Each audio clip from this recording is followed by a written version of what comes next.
I moved in ahead of schedule. Started getting into around the freezing temperatures. The only thing I've left is the trimming on the bottom here and some on the sides. But I could work around this. Since I don't have a furnace or a water heater in my house, I knew I needed to accelerate my my move-in process. So I stayed in here last night for the first time. And all I really needed was that space heater. And it worked fine.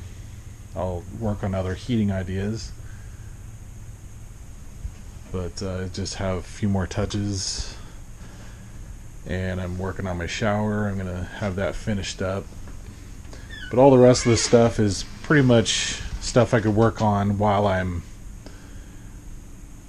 in here. I just needed to get in here quick.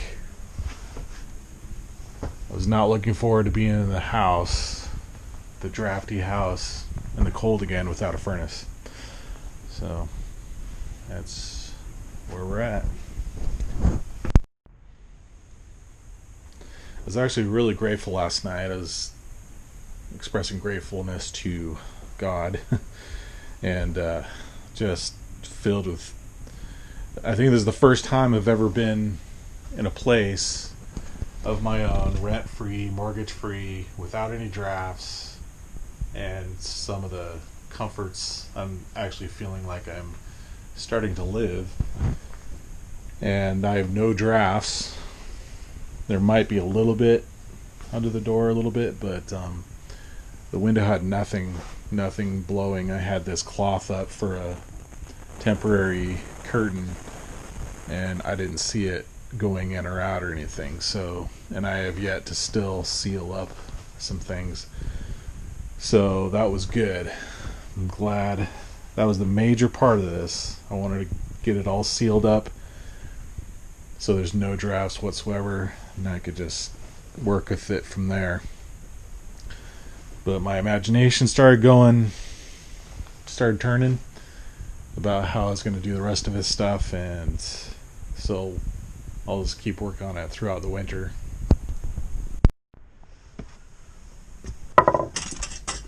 So I started the process of draining all these water lines, and I used this vacuum shop vac. I put it on the reverse so it blew air, and then I just used duct tape to put it in one of the lines so I could get all the water out. And I know I could drain it as much as I could, but I had to get little places where it sagged in the water, just like from the water supply to the toilet. I didn't really have a way to get it out unless I either sucked it out or blew it out. I didn't have anything else besides this shop vac, so I just did that. Worked really well, and I was able to get it all out. And I also used this RV antifreeze stuff for the toilet, so I put it in there and in the freshwater tank and flushed it just to get it through there, and then try to drain everything as much as possible. And then in the P traps, wherever there's a P trap or drain, I just kind of put it through there to secure it for really, really cold stuff.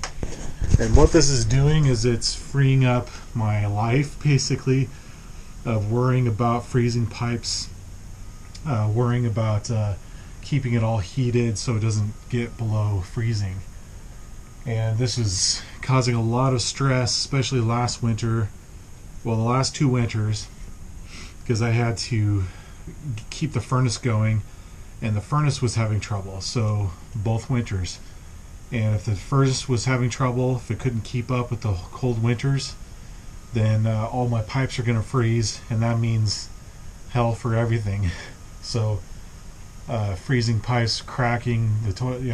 The first winter I had a cracked toilet and froze the toilet, and I had the pipes freeze a couple times last winter.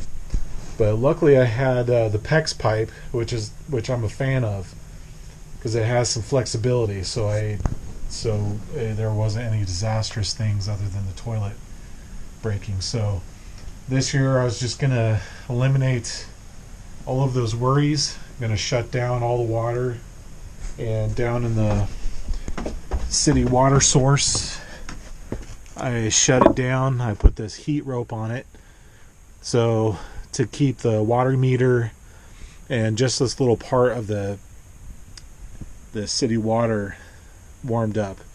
So I don't have any worries about that. If the power goes out, I'll hook it up to a battery or something so it just keeps it warm. And then I cut the line there, and that's where I drained it all. But I'm eventually going to put a little spigot thing there, so at any time I could drain the pipes without having to cut it there. So I wasn't worried about cutting it there because I'm going to put that spigot there anyway. So I got rid of my furnace, sold that before the value went down. Sold it for $250. I bought it for $400, and it was basically brand new. But I made that decision because down here it was starting to rust anyway, and it wasn't, I don't think it was hooked up for this house right, and this house is just a little bit different in how it's hooked up and circulating, so just wasn't working, wasn't worth it for me. So I went to my long-term plans of my ideas and stuff anyway were to, my long-term plans was to put a heater up here anyway. So I was going to put a wall heater. I have a video up about that, but I was going to put a wall heater, get rid of the furnace down there anyway. So that's why I made that decision to just do it now before the value of that furnace went down even further. Same with the water heater. I had further plans in the future. So I had this 40-gallon water heater, and I knew that I was going to have future plans of getting a tankless water heater that ran on propane or exchange from natural gas to propane and be able to switch it back and forth. And I like that idea better. So that was only about a year old, or a year used. So it was still really good, but it was starting to rust as well. Same thing. So even though it was a good water heater, but my future plans with this was way better anyway. So I decided to sell this anyway while the value was still okay. Sold it for $100. You know, I think I bought it for $180, and it was still in the box. So I got a good deal on it. I figured I'll, give somebody a good deal from a really good water heater. But basically with the tankless water heater, I'm going to be able to put it in this room anyway and be able to set it up, and basically I could just use this one room for the whole house, and this will be the one functional room. I'll have my clothes washer and dryer here. I'll have a better shower, and my toilet and everything's accessible to the outside. So I'll be able to still use this bathroom in my longer term ideas and plans with this. But basically the hot water heater will be in here. Since it's tankless, it'll just go on the wall, and it won't take up much space at all, and that's a better idea with this tiny house anyway. So, and then with that PEX pipe, eventually I'll just go straight to the city water line, and it'll only take 10 feet. I mean, it's only 6 feet down there, but I'll just run it from the ceiling down, and sorry for the floor ceiling. So that'll take care of that, and I'll only have one line to worry about for the fresh water, and then I could put a heat rope on that. So that's the future. But for this winter, I decided to just take the opportunity to use my shed back there. I'll live back there. I'll just use my tank in there, and I'll show you around in there. So this is just a strategic plan of mine because the cold days are here. Just this week, the cold days started. It's almost like a switch went on, and it was just cold days were upon us. It's going to be the coldest tonight. It's going to be like 26 degrees tonight.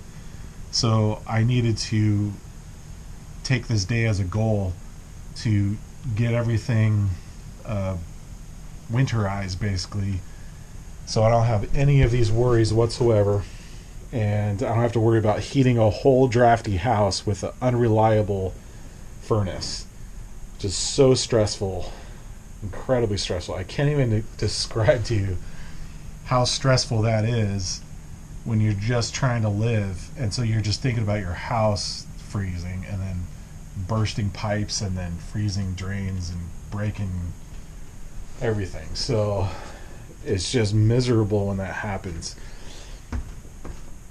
So same with my little sink here. I did the same things, put the RV antifreeze down there. I think I already told you that, but yeah, so now I could feel the stress kind of lifting off. I'll show you my little shed back there that I'm living in, or I just started moving into just barely this week.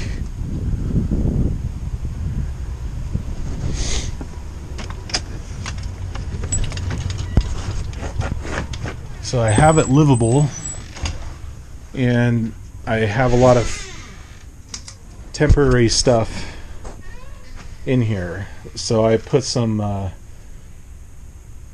all the freezable things that might perish if it freezes. So I just put it right here just for now, and then basically I have most of the walls up. The only thing I have is the trim on the bottom and a couple panels. But I had to get in here in a hurry, get it livable, and then I could kind of work around the stuff in here. So I'm working on getting a heat source, and I found this radiant heater that's normally goes on a ceiling for like a business or something. So this is just one little panel I found for like $30. Normally they're pretty expensive, like $200 or more. But it's going to hook up, and it only has 375 watts or something. And it's just a constant heat, radiant heat. I'll just put that up on the ceiling, on the rafters here, and that'll just have just a trickle heat, and that's all I really need in this little space to keep it warm enough and above freezing. Further down the road, I want to get a radiant heater for area rug. They sell those. It's kind of like a heated blanket, or like a under the floor heating, but it's like portable, so you could just put it under your area rug, and then it'll warm your rug, and then the warm air will rise up. And so that's only 300, 400, maybe 500 watts. So that combined with this other radiant heat, it'll keep your feet warm, and then this other radiant heater will just keep heat radiating down, and then all of the heat will just kind of rise up into the loft area anyway. So that's my goal. My goal is to get the watts down for heating, so it's like worry free, just heating. I don't have to use a lot of heat or a lot of watts to heat it. Basically, these space heaters are at least 1500 watts or more to run, because they have to blow air, and then the air just rises immediately. It doesn't really, so they work, but there's so many watts for so less efficient for the power. So I just wanted to utilize those. Are the immediate plans, and then the plans for the future of heating, I will have definitely just a little stove here, wood burning stove. And so you can see my shower I'm going to put together, and then I have my RV tank up there I'm going to fill that with water so I could start using that. So I'm going to get that all going. I just wanted to give this is more of a moving over update for this. The loft area has my bed and everything, so it's just all temporary. Hopefully you can see that.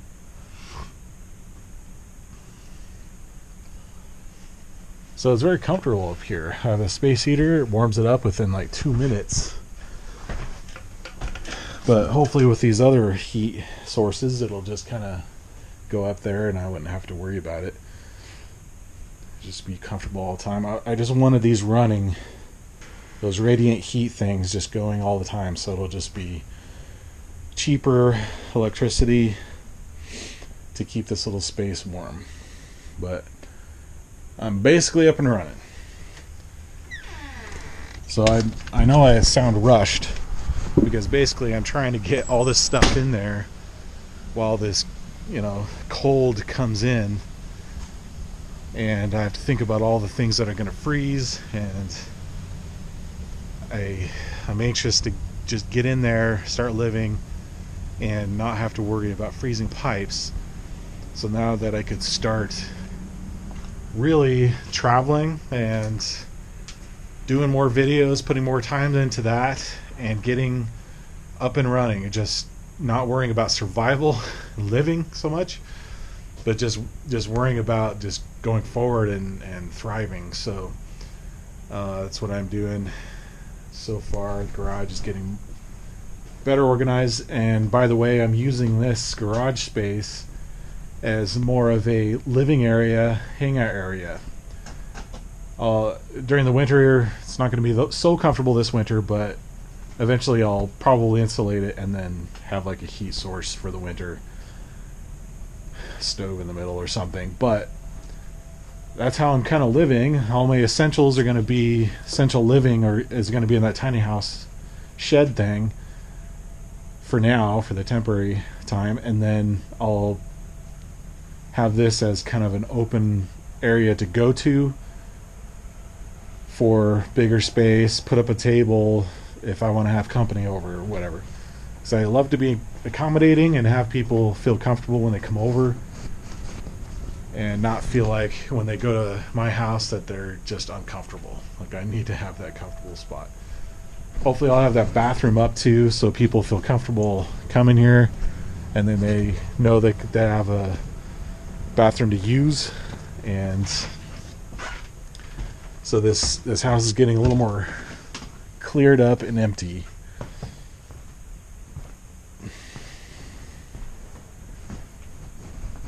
But that's what I had to do. All these times are changing in my life, as well as everybody else's.